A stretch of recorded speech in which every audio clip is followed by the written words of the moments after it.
자, 우리가 처음 만났을 때 회계란 무엇인가 여기에 대해서 이야기했었죠.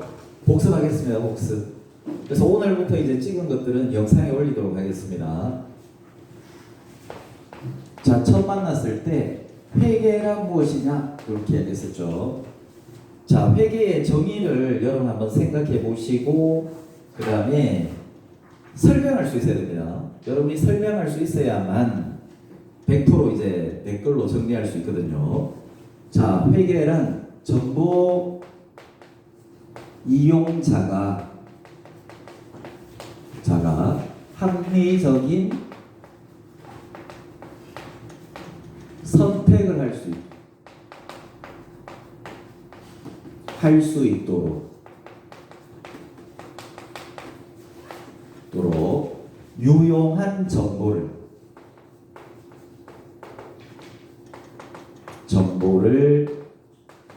제공하는 일련의 과정이나 절차를 이야기한다. 이렇게 설명을 드렸습니다. 자, 여기서 첫 번째 정보 이용자에 대해서 설명했었죠. 정보 이용자는 크게 두 가지로 나누신다. 이렇게 말씀드렸습니다.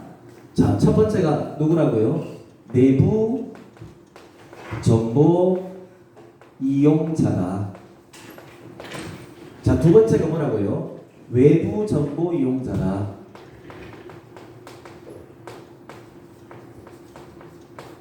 여러분 이게 기억이 나시면 돼요. 기억나시면 된다. 자, 첫 번째 내부 정보 이용자는 누구라 했습니까? 우리 회사 내에서 회사의 정보를 필요로 하는 자. 그 자가 누구라 했습니까? 경영자였죠. 경영자. 자, 두 번째 외부 정보 이용자는 우리 회사 바깥에서 우리 회사 회계 정보를 필요로 하는 자. 자, 이 사람들은 왜 회사의 회계 정보가 필요하다고요? 합리적인 뭘 해야 되니까? 선택. 이걸 다른 말로 뭐라 했습니까? 의사결정. 제가 의사결정이라 써도 되고 선택이라 써도 돼요. 편하신 대로 하시면 됩니다. 선택을 해야 되니까. 자, 그 다음에 외부 정보 이용자는 우리 회사 바깥에서 우리 회사의 회계 정보를 필요로 하는 자. 자, 첫 번째 누구 있다고요? 주주입니다. 주주는 우리 회사의 투자 누구라고요? 투자자입니다. 자, 두 번째는 우리 회사에 받을 돈 있는 사람입니다. 그 받을 돈 있는 사람을 우리가 뭐라 한다고요? 채권자라고 합니다. 채권자. 자, 그 다음에 일반 대중들도 우리 회사를 지켜보고 있다 그랬죠. 그래서 일반 대중이다 이렇게 설명했습니다.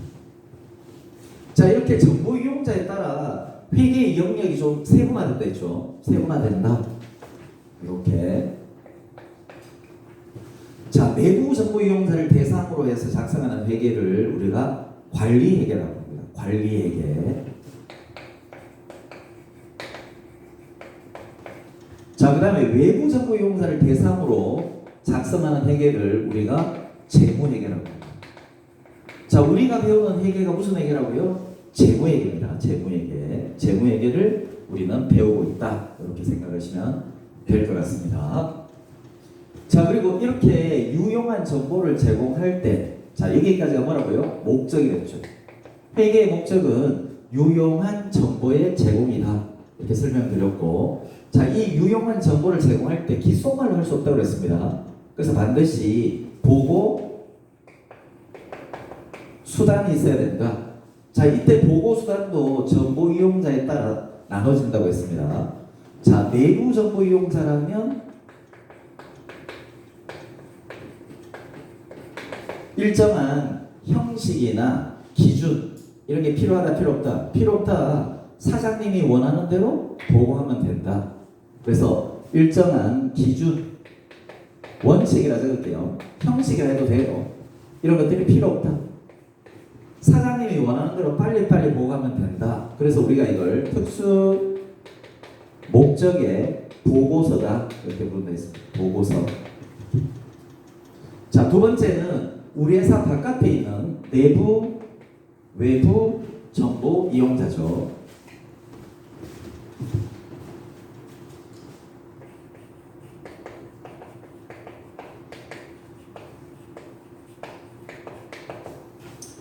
자, 외부 정보 이용자한테는 어떤 잘 보이고 싶은 욕구가 있다. 그래서 우리가 분식할 수 있다 말씀드렸죠. 분식. 자, 분식은 라면이나 이런 게 아니고 떡볶이 이런 게 아니고 뭐라고요? 화장을 하는 거다. 잘 보이고 싶으니까 화장을 하는 겁니다. 그래서 오늘 화장을 어떻게 하는지도 알려드릴게요. 회계가 화장을 어떻게 하는지. 자, 그렇기 때문에 일정은 뭐가 있어야 되고 기준이 있어야 되고 원칙이 있어야 된다. 이렇게 말씀을 드렸습니다. 자, 그래서 우리나라는 일반적으로 인정된 회계 원칙, 영어로 뭐라 한다고요? GAAP이라고 이런다. GAAP, Generally Accepted Accounting Principles 해서 GAAP 이렇게 부르고, 자, 우리나라 말로 풀면 일반적으로 인정된 회계 원칙이고, 이 원칙에 근거한 기준이 몇 개 있다고요? 두 가지가 있다. 첫 번째는 일반 기업 회계 기준이라는 게 있고, 자, 두 번째는 뭐가 있다고요? KIFRS라는 게 있다고. 자, 일반 기업 회계 기준은 주로 중소기업, 비상장 기업, 상장은 주식시장에서 거래가 된다. 뭐 삼성이나 LG 이런 주식처럼 주식시장에서 거래가 된다 하면 우리가 상장 주식이라고 부르고, 자, 우리 학원도 주식회사거든요. 우리 학원의 주식처럼 주식시장에서 거래되지 않는 주식을 우리가 뭐라 한다고요? 비상장 주식이라고 해요. 우리 학원은 주식회사입니다. 제가 만들었어요. 보통은 주식회사, 법인 만들 때 법무사나 변호사 요 사무실 맡기거든요. 혼자 하기에 좀 버겁다고. 근데 제가 만들었습니다. 할 수 있습니다. 여러분 본인이 직접 혼자서. 그러면 한 돈 100만 원을 아끼게 됩니다. 돈을 절약할 수 있어요. 그리고 요즘 그렇게 어렵지 않습니다. 물론 가면 공무원들이 특히 법원 공무원들이 조금 싫어하는 기색, 막 대놓고 싫다 이러진 않은데 싫어하는 기색이 조금은 있습니다.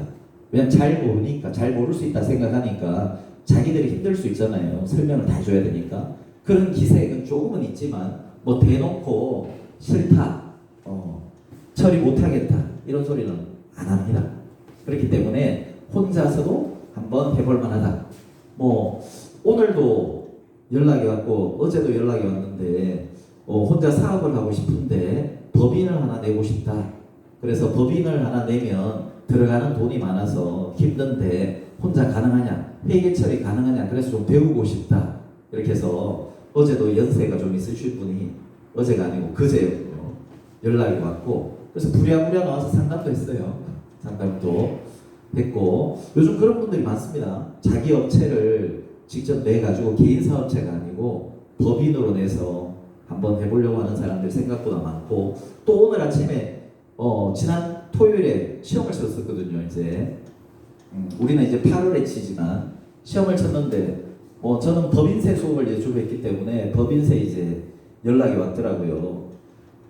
여러분 지금 잘 모르실 텐데 오늘은 그 내용도 배워요. 회계 1급, 세무 2급 시험의 구성 요소 어떤 것들이 출제가 되는지 그런 것들도 우리가 배우게 되는데 오늘 이야기하게 될 텐데, 그 연락 오신 분은 법인세 세무 1급을 들으신 분인데, 제가 5문제가 출제되거든요. 법인세가 30점입니다. 총 100점 만점에. 근데 그 중에 제가 7개를 찍어드려요. 이번 시험에 뭐가 나올 거다. 보통은 5개 중에 3개 정도 맞거든요. 3개 이 정도. 뭐 많이 맞으면 4개 정도. 근데 이번에 다 나왔어요.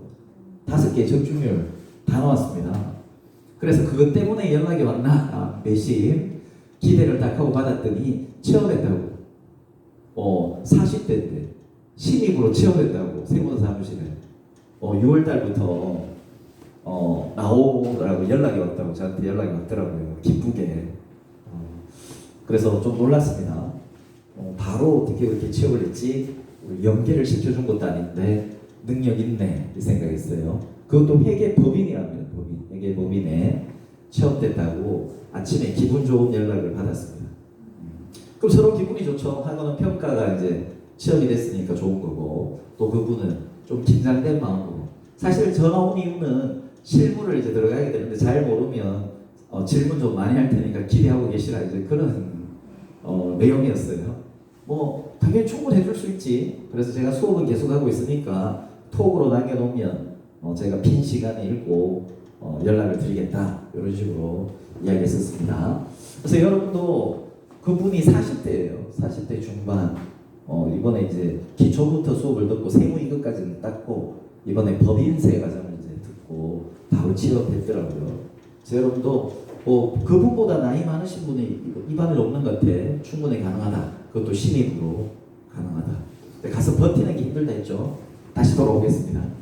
자, 그래서 상장 회사는 좀 규모가 크잖아요, 그죠? 그러면 이렇게 한국채택 국제회계 기준 적용받는 요 기준에 따라서 작성해야 되고, 주로 이제 작고 비상장이라면 일반 기업회계 기준에 따라서 작성하는 회계에 적용을 받게 된다. 이렇게 생각해 주시면 좋을 것 같습니다. 그리고 우리는 시험을 쳐야 된댔죠. 그럼 도대체 이 두 기준이 있는데 어떤 기준에 맞춰서 시험을 쳐야 되냐? 그 문제가 있다 했습니다. 자, 우리는 여기 일반 기업회계 기준에 따라서 작성한다. 시험에서 별도로 국제회계 기준에 맞춰라. 그 말 없으면 기본이 뭐라고요? 일반 기업회계 기준이다. 그리고 이 둘의 차이는 많이 나봐야 10% 정도 차이가 있어요. 크게 차이가 나진 않는다. 이렇게 생각해 주시면 좋을 것 같습니다. 그래서 우리 학원에서 운영하는 과정 중에는 이게 재경관리사부터 이제 국제회계 기준이고 세무 1급까지는 전부 다 일반 기업회계 기준입니다. 그렇게 알고 계시면 좋을 것 같다. 자, 그래서 외부 정보 이용자는 분식, 잘 보이고 싶은 욕구가 있기 때문에 분식을 하려고 한다. 그래서 일정한 원칙과 기준이 있어야만 그나마도 막을 수 있다. 그조차도 없으면 어떻게 한다고요? 분식이나 이런 것들의 유혹, 잘 보이고 싶어하는 유혹이 있을 수 있다. 그 점을 말씀드리겠습니다. 자, 그래서요, 외부 정보 이용자는 일정한 원칙과 기준에 따라서 뭘 작성해야 됩니까? 재무제표라는 걸 작성해야 된다. 자, 재무제표에는 몇 가지가 있다고요? 5가지가 있겠습니다. 5가지. 첫 번째 뭐 있다고요? 재무상태표가 있다 그랬죠. 재무상태표. 첫 번째 시간은 복습이라 생각하시면 되겠습니다. 지난 우리가 목요일이었죠. 목요일 날 수업했던 내용을 복습하고 이제 새로운 내용을 이제 두 번째, 세 번째, 네 번째 시간에 이렇게 들어가 보겠다. 자, 두 번째는 뭐 있습니까? 손익계산서가 있다 그랬죠. 손익계산서. 세 번째는요, 현금 흐름표가 있다 그랬죠. 요거는 반드시 익혀야 됩니다. 이름 정도는. 왜냐하면 시험에 출제가 되기 때문에 여러분 뭐 회계 1급 책을 받았기 때문에 한번 이렇게 대충 넘겨보신 분들은 요 문제가 있음을 봤을 거예요. 자, 현금 흐름표가 있고 그 다음 뭐 있다고요? 자본 변동표가 있고 마지막에 뭐가 있다고요? 주석이 있다 그랬죠. 그래서 정의도 알고 계셔야 된댔죠. 정의. 자, 재무상태표는 뭐라고요? 일정 시점이죠. 재산은 시점별로 파악하는 거지 기간별로 파악하는 게 아니다. 일정 시점에 그 기업에 뭘 나타내는 거라고요? 재무 상태를 나타내는 표로 있죠. 표다. 이렇게 설명드렸다. 이때 재무 상태를 나타내는 몇 가지? 3가지 요소가 있다 했습니다. 그 회사의 재산인 뭐라고요? 자산. 그 다음에 그 회사의 빚인 부채. 자산에서 부채를 뺀, 재산에서 빚을 뺀 순수한 회사의 재산을 뭐라고 부른다고요? 자본이라고 부른다. 그래서 자산, 부채, 자본. 이 3가지만 알면 그 회사의 뭘 알 수 있다고요? 재무 상태를 알 수 있다. 그래서 사람의 빗대서도 설명을 드렸죠, 그죠? 사람 누군가를 이제 만나려고 한다. 뭘 본다고요? 인성을 본다 했습니다. 그 다음 봐야 될 게 뭐라고요? 재력이죠. 재력. 그 다음에 뭘 봅니까? 그래서 얼마 버는데. 그죠? 소득을 본다 했습니다. 회계도 마찬가지예요. 손익계산서는 일정 뭐라고요? 기간에 기업의 경영을 잘했는지 못했는지 경영 성과를 나타내는 표다. 이렇게. 자, 이때 경영 성과는 2가지입니다. 첫 번째는 뭐라고요? 버는 돈. 자, 버는 돈을 우리가 뭘 한다고요? 수익이라고 합니다. 수익. 자, 그런데 말씀드렸다시피 수익이 많아지면 결국은 순수한 뭐가 내 재산이 증가하게 됩니다. 그래서 수익의 또 다른 말은 뭐라고요? 자본을 증가시키는 요인이다. 이렇게 말씀드릴 수 있다 그랬죠. 그럼 이 수익을 창출하기 위해서 지출을 해야 되죠. 자, 그 지출을 우리가 뭐라 한다고요? 비용이라고 했죠. 수익을 얻기 위해서 쓰는 돈을 지출을 비용이라 합니다. 자, 비용이 많아지면 결국은 내 순수한 재산을 어떻게 합니까? 얘는 증가시키지만 얘는요 감소시킨다. 자, 그래서 우리가 사업을 잘했는지 못했는지는 수익이 더 크다. 그럼 뭐가 발생한 거라고요? 순이익이 발생한 거고, 반대로 비용이 더 크다. 그럼 뭐가 생긴 거라고요? 손실이 생긴 것이다. 그래서 순손익을 계산해서 우리가 재무상태표와 손익계산서에 영향을 주는 것들을 우리가 파악을 하고 있다. 이렇게 보시면 됩니다. 결국은 이 수익 비용도 어디로 갑니까? 자본으로 갑니다. 자본으로. 왜냐하면 버는 돈이 많으면 결국은 나의 순수한 뭐가 늘어나니까 자본, 재산이 늘어납니다. 이렇게 이해해 주시면 충분히 이해할 수 있다. 그래서 오늘 이제 계속 이야기할 거예요. 계속. 자, 그 다음에 이 두 가지는 묶으시라 했죠. 묶자. 하나는 흐름이고 하나는 변동이잖아요. 그래서 뭐라고요? 일정 기간이랬죠. 기간에. 위에 건 뭐라고요? 현금의 유입과 유출을 나타낸 거랬죠. 왜 그럼 굳이 현금이라는 재산에만 이렇게 유입과 유출을 별도로 표시하느냐? 왜 그렇다 했습니까? 너무 중요하기 때문에. 흑자도산이라는 말이 있다고 했죠. 우리가 장부상으로는 분명히 플러스인데 적극적으로 대처하지 못해서 부도가 난댔죠. 부도가 뭐라 했습니까? 지급이 거절된 상태입니다. 돈이 없으니까 지급을 못하는 거예요. 그래서 부도가 나는 거다. 그렇게 설명을 드렸고요. 그 다음에 자본은 순수한 회사의 재산이죠. 그래서 일정 기간에 자본의 변동이죠. 변동을 나타내는 표다.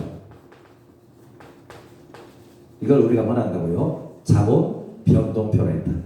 자, 그래서 요 세 가지는 기간입니다. 시점을 나타내는 건 뭐밖에 없다고요? 재무상태표밖에 없습니다. 시점을 나타내는 것은 재무상태표밖에 없고 나머지는 기간이다. 그리고 중요한 사항을 재무상태표나 손익계산서 등에 상세하게 다 적을 수는 없거든요. 그래서 별도의 종이에 작성하는 거예요. 이걸 우리가 뭘 한다고요? 주석이라 한다. 주기와는 구분해야 되죠. 주기는 갈로를 쳐서 설명하는 건데 그건 뭐가 아니라고요? 재무제표가 아니랬죠. 그래서 주석은 중요한 사항을 별지에서 설명하는 거다. 이렇게 설명을 드렸습니다. 그래서 회계상 재무제표 몇 가지, 5가지를 반드시 익히셔야 되겠다. 이렇게 설명을 드릴 수 있겠습니다. 자, 그럼 다시 돌아와서 회계의 정의는요. 정보이용자, 회사 내부에서 우리 회사 회계 정보를 필요로 하는 내부 정보이용자와 회사 바깥에서 우리 회사 회계 정보를 필요로 하는 외부 정보이용자가 자기들한테 맞는 합리적인 의사결정 뭘 해야 되니까? 선택을 해야 되니까 이걸 잘 할 수 있도록 유용한 정보를 내부 정보 이용자를 대상으로 하는 관리에게는 어디에 담아서 특수 목적의 보고서에 담고, 그 다음에 외부 정보 이용자를 대상으로 하는 재무에게서는 어디 담아야 됩니까? 재무제표라는 이 5가지 양식에 담아서 제공을 해야 되죠. 그러려면 우리가 뭘 해야 된다 했습니까? 계산도 해야 되고, 그 다음에요 측정도 해야 되고, 그 다음에 인식은 장부에 적는 뭘 이야기하는 거라고요? 기산을 의미한다. 이런 것들을 해야 된다. 이걸 우리가 뭘 한다고 했습니까? 회계라고 한다. 회계. 여기까지 했었죠, 그죠? 자, 그리고 이제 넘어와서요. 취업했다고 했습니다. 취업했다. 옮길게요. 자, 자, 지금부터는 이제 입사를 했다. 회사 들어갔다. 자, 그러면 우리가 관심 있게 보는 게 있다고 했습니다. 자, 회사에 어떤 일이 일어나면 관심 있게 봐야 된댔습니까? 뭐가 발생하면? 거래가 발생합니다. 자, 거래는 한자라고 했습니다. 갈것자에 올레자를 쓴댔죠. 그래서 주고 받는 것이라 했습니다.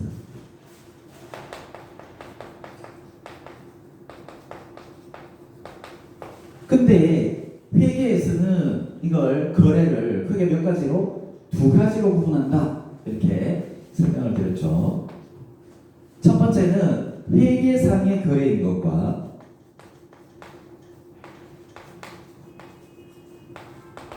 두 번째는 회계상의 거래가 아닌 게 있다고 했죠.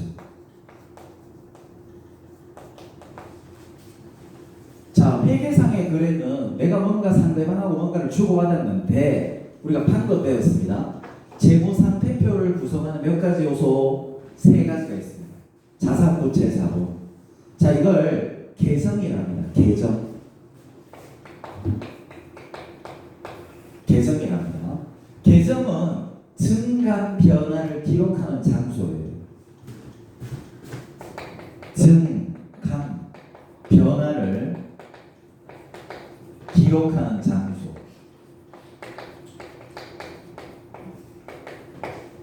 재무상태표에는 몇 가지 계정이 있다고요? 세 가지가 있습니다. 자산, 부채, 자본. 손익계산서에는 몇 가지 계정이 있다고요? 두 가지가 있습니다. 수익과 비용입니다. 그래서 이 계정에 다섯 가지죠. 재무상태표 계정 세 가지, 손익계산서 계정 두 가지. 이 다섯 가지에 증가하거나 감소하는 변화가 있다면 그 거래는 무슨 거래라고요? 회계상의 거래고, 내가 상대방하고 뭔가를 주고받았는데 이 다섯 가지에 전혀 변화가 없습니다. 그러면 회계상의 거래가 아닌 겁니다. 뭔가를 주고받았지만 회계상으로는 거래가 아니다. 이렇게 볼 수 있다는 거죠. 자, 그래서 한번 적어보면 회계상의 거래는 자산, 부채, 자본, 수익, 비용에 뭐가 있다고요? 증가하거나 감소하는 변화가 있다면, 있을 유자 쓰고 있다면 회계상의 거래이고, 자산, 부채, 자본, 수익, 비용에 증가 변화가 없다면 자산, 부채, 자본, 수익, 비용에 아무런 증감 변화가 없다면 회계상의 거래가 아니다. 이렇게 설명을 드렸습니다. 자, 이때 회계상의 거래 아닌 네 가지가 시험에 많이 나온다. 자, 요거는 이해를 하고 암기를 해주셔야 된다. 자, 첫 번째 뭐라 했습니까? 단순히 뭐만 작성하는 거? 계약서나 주문서만 작성하는 거. 주문하다. 또 하나는요, 단순히 계약하다입니다. 다시 한번 말씀드리지만 주문하거나 계약하면서 계약금을 주고받는다면 뭐가 된다고요? 회계상의 거래가 되는 거다. 이렇게 설명을 드렸습니다. 자, 그런 거 없이 주문서와 계약서만 작성한다면 회계상의 거래가 아니다. 이렇게 말씀드렸죠. 자, 그 다음에 이제 세 번째입니다. 세 번째는 누구누구를 채용하다. 곽효선 씨를 우리 회사에 월급 300만 원 지급하기로 하고 채용하다. 그럼 이 채용하는 순간은 회계상 거래가 아닙니다.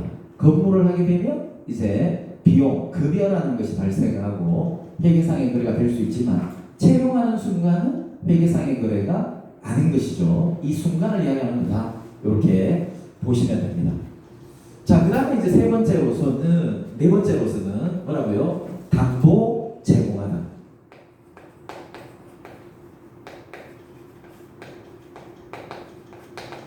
자, 담보로 맡기고 돈을 빌려왔다.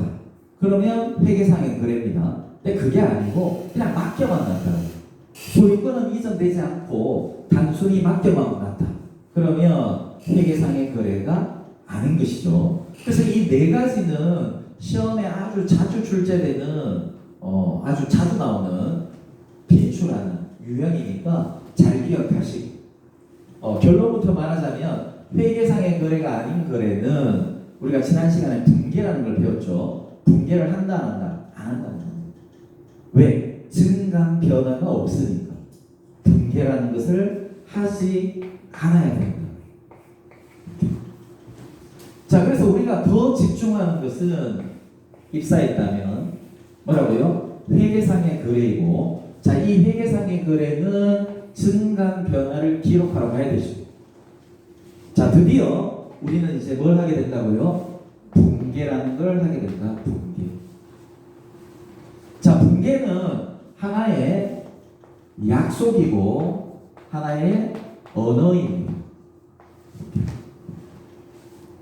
자, 분계는 어떻게 약속했습니까? 중간에 선을 하나 긋자. 그리고 이 선의 왼편을 뭐라고 부른다? 차변이라고 부른다. 그리고 이 선의 오른편을 뭐라고 부른다? 대변이라고 부른다. 자, 차자는 한자랬죠. 빌릴 차다.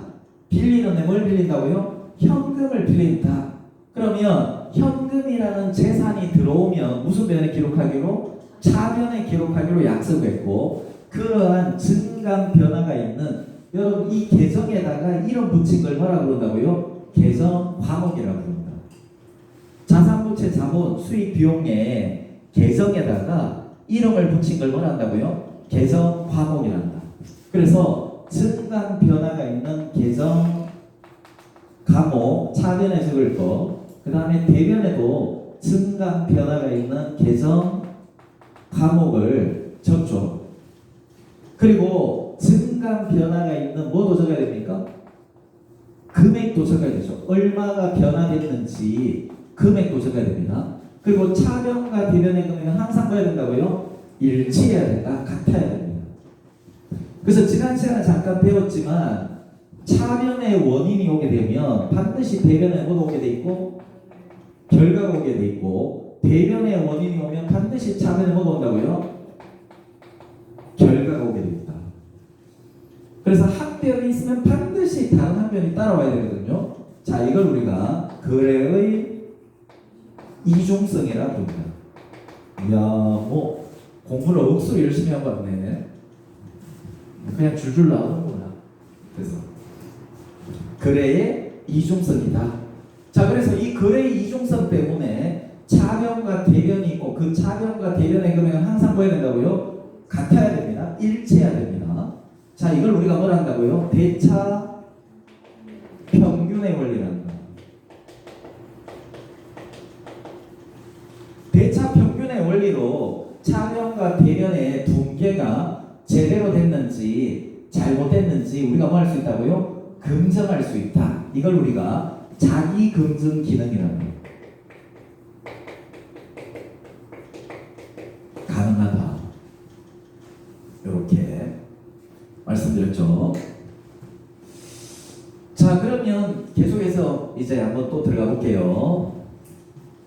차자가 무슨 차라고요? 빌릴 차. 뭘 빌려온다고요? 현금을 빌려온다. 그럼 이 현금이라는 재산이 들어오니까 우리는 무슨 변에? 차변에 기록한다. 증감 변화가 있는 계정과목을 적어야 된댔죠. 그래서 일례로 쓰면 차변에는 현금의 증가를 적는다. 이렇게. 대변에는 뭘 적는다? 대자가 뭐라 했습니까? 빌려줄 테다. 뭘 빌려준다고요? 현금을 빌려준다. 그럼 현금이 우리 회사에서 나가니까 현금이 우리 회사 입장입니다. 우리 회사 입장에서 현금은 감소합니다. 그래서 현금이라는 재산이 나가면 무슨 변에 적어라? 대변에 적습니다. 대변에. 현금이 들어오면 차변, 현금이 나가면 대변. 그래서 어떻게 익히라고요? 들차 나대. 현금이 들어오면 차변, 나가면 대변. 현금이 들어오면 차변, 현금이 나가면 대변. 이렇게 익히시면 된다죠. 자, 그리고 이제 확장시킵니다. 확장을 시키자. 현금은 자산이잖아. 그래서 자산, 재산이 들어오면 무슨 변에 적자고요? 차변의 증은 다 확장입니다. 현금은 재산이니까 자산이니까 앞으로 우리 약속을 했다. 자산이 증가하면 무슨 변? 차변의 증기로. 그러면 현금이라는 자산이 나가면 우리 회사 입장에서 감소하면 무슨 변에 적어야 됩니까? 대변의 적기로 약속을 하는 거죠. 이렇게 됐죠? 내일은 여기서부터 한번 또 복습합니다. 3번 딱 합니다. 제가 항상 수업할 때 3번 딱 하고 이제 본격적으로 들어가죠. 본격적으로. 그러면 익혀집니다. 자, 그 다음부터는 확장을 또 시키는 거예요. 외우는 게 아니고. 여러분 이 원리 아십니까? 자, 지난번에 요 이야기는 안 한 것 같은데 보여야 되는 거 여기 적을게요. 자, 아파트 한 채를 살려고 합니다. 제가 이 아파트가 그냥 가정에서 1억이라고 하겠습니다. 자, 그런데 저한테 있는 돈은 1억이 안 됩니다. 얼마 있냐면 6천만 원 있습니다. 자, 그럼 얼마가 부족합니까? 4천만 원이 부족하죠. 그죠? 4천만 원이 부족하다. 자, 누구의 힘을 빌려야 됩니까? 은행의 힘을 빌려야 되죠. 이거 산다. 이걸 담보로 4천만 원을 빌려야 됩니다. 자, 그럼 저는 얼마짜리를 가지고 있습니까? 재산 1억짜리 아파트를 가지고 있죠. 그래서 제가 누구한테 이야기할 때 제 재산을 얼마라고 이야기합니까? 1억이라고 이야기하죠. 1억이다. 내 아파트는 1억짜리다. 근데 따져보니까 여기서 뭘 빼요? 부채, 빚을 뺍니다. 은행에서 제가 얼마 빌렸다고요? 4천만 원을 빌렸습니다. 그럼 순수한 내 돈 들어간 자본은 얼마라고요? 6천만 원이네. 그래서 내 재산에서 내 빚을 뺍니다. 그래서 순수하게 남는 내 재산인 자본을 구하는 등식이라 해서 이 등식을 뭐라고 부른다고 발음 잘해야 되는데 뭐라고 부른다고요? 자본 등식이라고. 자본을 구하는 등식이라고 자본 등식이라 하거든요. 근데 이걸 변형시킬 수 있습니다. 변형시킬 수 있다. 여러분 이렇게 드모, 이퀄, 능이 있으면 어떻게 한다고요? 좌우로 넘길 수 있죠. 좌우로 넘기면 부호가 어떻게 됩니까? 플러스는 마이너스로, 마이너스는 플러스로 바뀐다고 했죠. 그죠? 그래서 우리는 이 부채를 오른쪽 대변으로 넘기고 싶은 거예요. 자, 그러면 또 이러한 등식이 만들어지겠죠. 자산은 넘어가서 부호가 바뀝니다. 뭘로? 플러스로. 부채 플러스 뭐가 된다고요? 자본이 된다. 자, 내 아파트 한 채 재산 얼마 있다고요? 1억이 있는데 이 1억은 은행에서 담보대출로 빌린 얼마와 4천만 원과 순수한 내 재산 얼마? 6천이 결합한 거다. 그래서 자산은 부채 플러스 자본이라는 등식이 성립되고 요거는 뭐하고 똑같다? 재무 상태표하고 똑같다고. 재무 상태표 뭐라 한다고요? 등식이라 한다. 요렇게. 그래서 여러분 이 말을 들어본 적 있죠? 부채도 뭐라고요? 자산이다. 부채도 자산이다. 그 말 들어봤죠? 회계에서 말하는 겁니다. 입증한 거다. 이렇게 보시면 되겠습니다. 그래서 이 등식이 두 가지가 있는데 이쪽으로 가요. 얘를 이제 확장시킬 겁니다. 확장시킬 때 재무상태표 등식을 활용하는 거예요. 자, 재무상태표 등식은 뭐라고요? 자산은 부채 플러스 뭐라고 했습니까? 자본이라고 했죠. 근데 여기에 이 콜 있잖아요. 선을 하나 그어요. 그러면 이 선의 왼편을 뭐라고 부르고? 차변이라고 부르고 이 선의 오른편을 뭐라고 부르면 돼요? 대변이라고 부르면 돼요. 그럼 자산은 차변이죠. 앞에 생략되어 있지만 뭐가 있는 거예요? 플러스가 있는 거죠. 부채와 자본 앞에도 뭐가 있는 겁니까? 플러스가 있는 거죠. 그럼 끝났네. 부채의 증가가 차변입니다. 그러면 미안합니다. 자본의 증가가 차변입니다. 그럼 부채와 자본의 증가는 무슨 변이 있어야 됩니까? 대변이 있어야 되겠네요. 반대편에. 반대편에. 그래서 여기 적는 거죠. 부채의 증가는 무슨 변이 있다고요? 대변에. 우리 약속한 겁니다. 부채가 증가하면 이제 무슨 변해졌기로? 대변해졌기로. 자본이 증가하면 이제 무슨 변해졌기로? 대변해졌기로 약속한 거죠. 이렇게. 됐죠? 그리고 얘들이 넘어오면 부호가 바뀌어야 되죠, 당연히. 자산이 넘어가도 부호가 바뀌고, 부채와 자본이 넘어가도 부호가 바뀝니다. 그래서 부채와 자본은 무슨 변에서? 차변에서 감소하죠. 기록을 해야 되겠죠. 이렇게. 그때도 말씀드렸지만 대학 때는 외우라 합니다. 이해가 안 되는데 외워가지고 하래요. 그래 얼마나 하기 싫겠어요. 안 그래도 싫은데 외워서 해요. 이해도 안 되는데 무작정 외웠습니다. 그래도 A+를 받았습니다. 왜냐하면 장학생이 돼야 등록금의 일부 혜택을 받을 수 있으니까 무조건 외우죠. 안 되더라도 이해는 나중이고. 근데 그렇게 공부하면 오래 안 가고 희발성이 워낙 강하기 때문에 금방 잊어버립니다.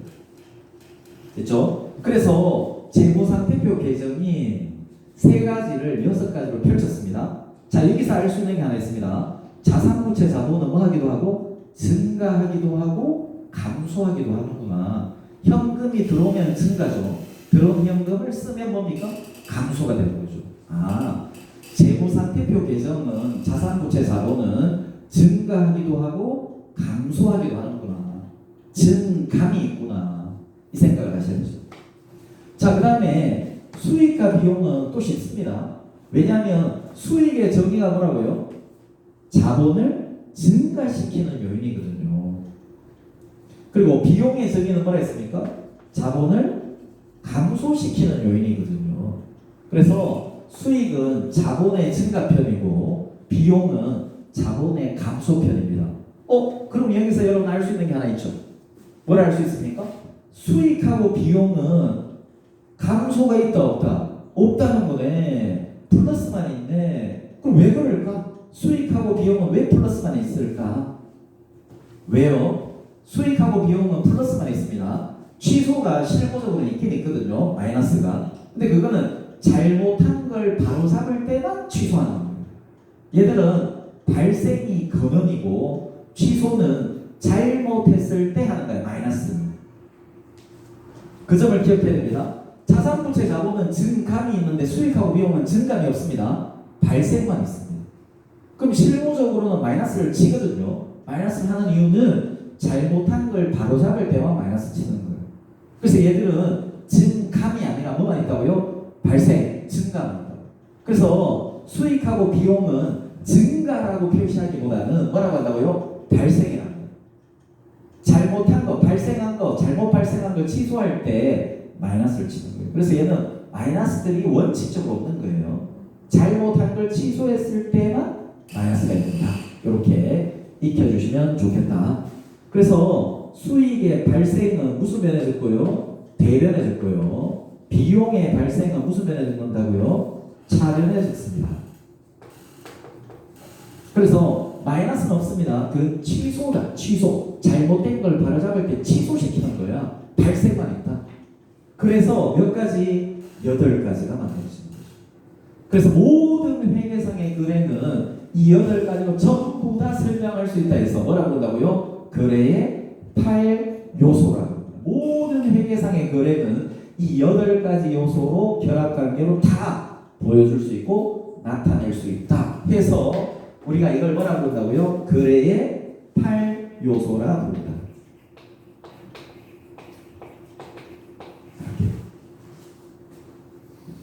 자, 그래서 지난 시간에 결합관계를 보여드렸습니다. 결합관계를. 제 생각에는 한 3일, 4일 우리 수업에서 한 3, 4일이 중요합니다. 일주일, 이번 일주일이 중요한데 이번 일주일만 잘하면요 쉬워져요. 그 다음 사실은 회계 1급은 분계만 잘하면 되거든요. 분계만 잘해서 살만 잘 익히면 됩니다. 그러면 회계 1급은 쉽겠답니다. 세무 2급은 세법이 좀 필요하니까 암기할 게 좀 있습니다. 근데 뭐 그게 크게 어렵진 않아요. 분계보다 쉽습니다. 뭐 암기 잘하시는 분은 특히 좋겠죠. 암기가 안 되면 이해서 하면 됩니다. 이해서. 그래서 지금 이 내용, 지금 이 칠판에 있는 이 내용이 상당히 중요하다. 계속 강조하죠. 그래서 일주일만 고생하시라. 제가 이야기했잖아요. 그리고 한 수요일 정도 되면 이제 막 입력하고 있을 거라고 우리가. 2시간은 이론 듣고 2시간 딱 입력하고 그럼 집에 빨리 가요. 빨리. 시간은 똑같은데 금방 갑니다. 저도 편하고 앉아서 막 입력하고 같이 그 시간. 원래 처음이 힘들어요. 저도 처음이. 다 이제 전혀 모르는 언어가 있잖아요. 이 언어를 여러분 다 알려줘야 되거든요. 지금 하는 게 뭐라고요? 문법입니다. 문법. 그럼 처음에 영어 싫어하잖아요. 영어 배울 때 생각해봐요. 우리가 배우는 방식은 뭐 단어 익히죠. 이게 단어예요. 개성 과목이 단어라고 단어. 그리고 이렇게 펼쳤죠. 이게 뭐라고요? 문법입니다. 이걸 우리가 회계의 언어다 이렇게 부르는 것이죠. 이해되실까요? 그래서 요것만 잘 하시면 우리는 쉽게 합격할 수 있다 이렇게 보여집니다. 됐죠? 자, 결합을 한번 해보겠습니다. 요렇게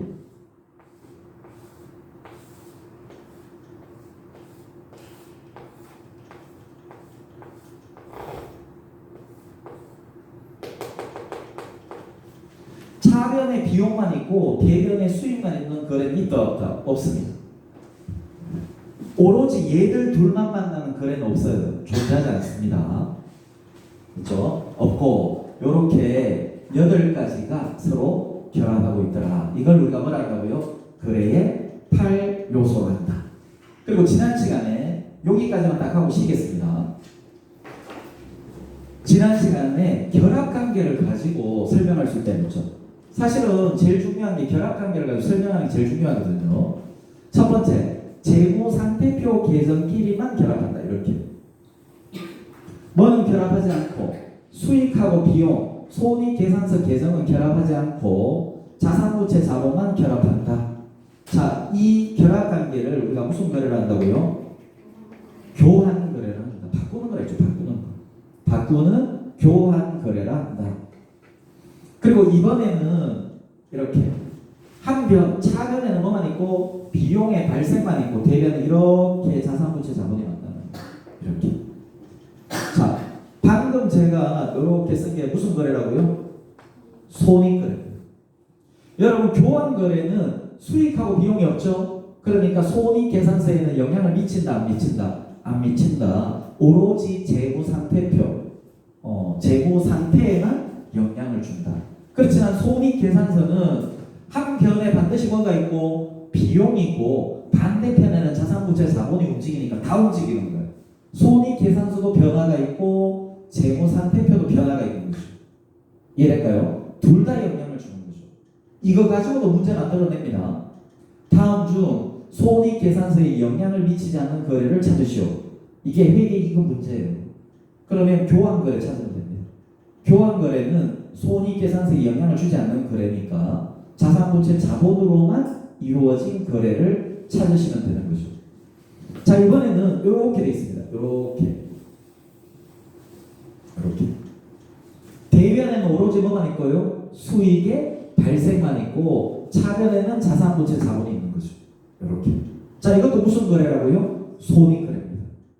한 변에 비용의 발생이나 수익의 발생만 있다면 그 거래는 무슨 거래라고요? 손익거래입니다.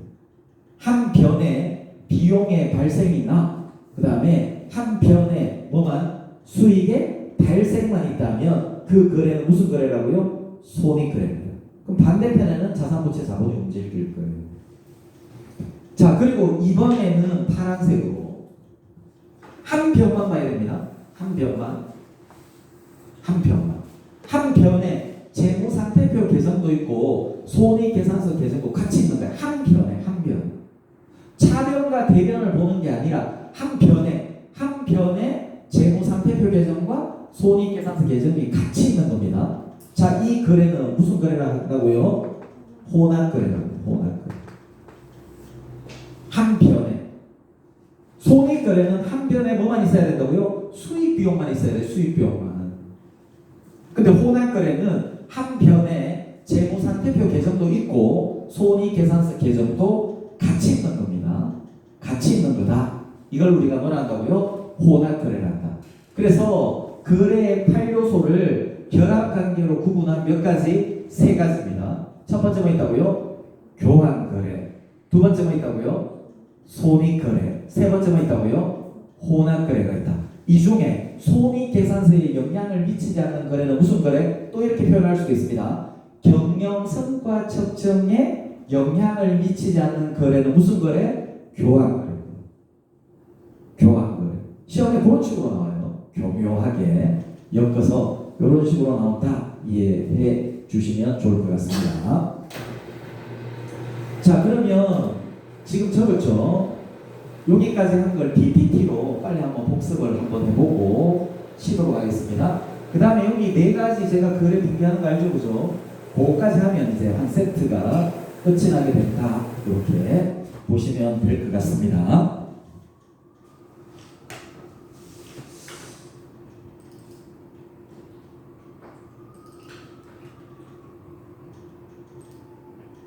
옮겨놨는지 모르겠네. 급하게 온다고. 안 그러면 쉬었다 그래야 됩니다.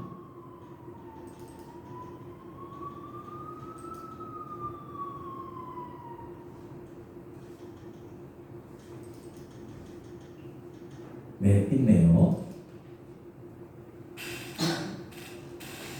우리 서버 있잖아요. Z폴드. Z폴드 그때 설명드렸나요? 안 드렸어요. 그거는 조금 더 이따가 말씀드리겠습니다. 우리 학원에 자료를 넣어놓는 서버가 있거든요. 그래서 여러분 컴퓨터에서 접속이 돼요. 지금도 제가 거기 접속한 건데 나중에 이 자료들은 만들어서 여러분이 공부할 수 있도록 PDF 등으로 제공해 드릴게요. 요거는 이제 순환돼서 나온 소리입니다. 간혹 가다가 이제 물이 차면 그 빼내는 소리가 간혹 나요. 요거 회계 2급 기초에 나오는 내용인데 보시면 실기를 가져왔네.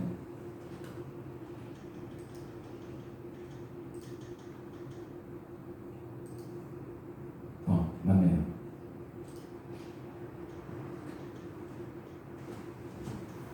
요렇게 PPT로 만들어 놨습니다. 한번 요거 쫙 한 번만 더 보고 시간이 됐네 벌써.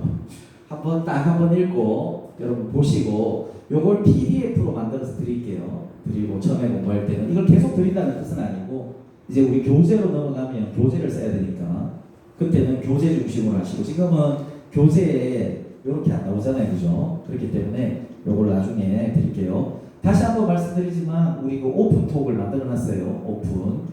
그래서 지금 다 아직 못 들어오신 것 같아요. 아침에 보니까 6분이 들어와 계시더라고. 그래서 3분이 더 들어오셔야 되니까 꼭 문자 확인하고 경로 확인하고 들어오시고 만약에 문자가 제대로 확인이 안 된다 뒤에 만들어 놨으니까 QR코드로 한번 확인해 보시면 될 것 같습니다. 그래서 정보 이용자가 합리적인 의사결정할 수 있도록 유용한 경제적 정보를 제공한다고 했죠. 일련의 과정 절차다.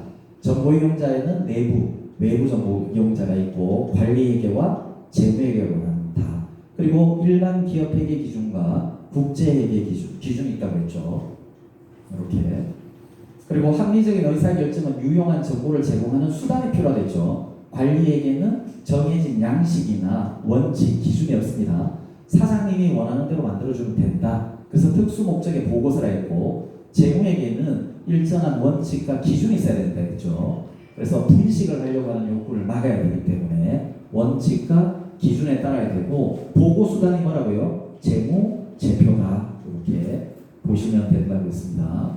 그래서 재무회계와 관리회계 이렇게 구분이 되어 있고 각각의 특징이 있으니까 그 특징을 좀 익혀주시면 좋을 것 같습니다. 또 다 했던 내용이에요. 그래서 한번 보여드리고 넘어가려고 합니다. 그래서 재무상태표와 손익계산서, 현금흐름표, 자본변동표, 주석에 대한 내용 간단하게 적어놨고요. 중요한 거는 이렇게 노란색으로 표시했습니다. 노란색으로. 자, 일정 시점의 재무 상태를 나타내는 표고 이게 아직 폰트가 안 맞아서 그런 것 같아요.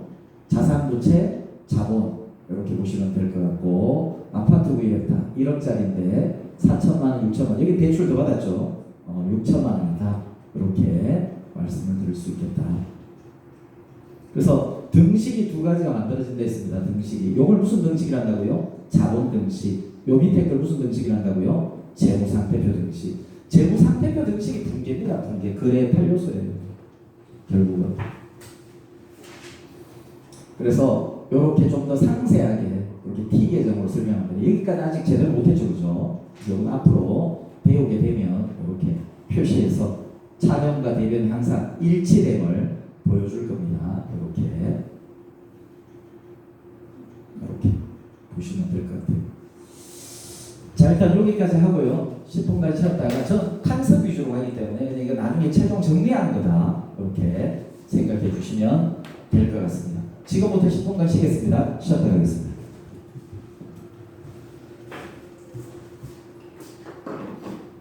미나 씨가 옆에 누구지?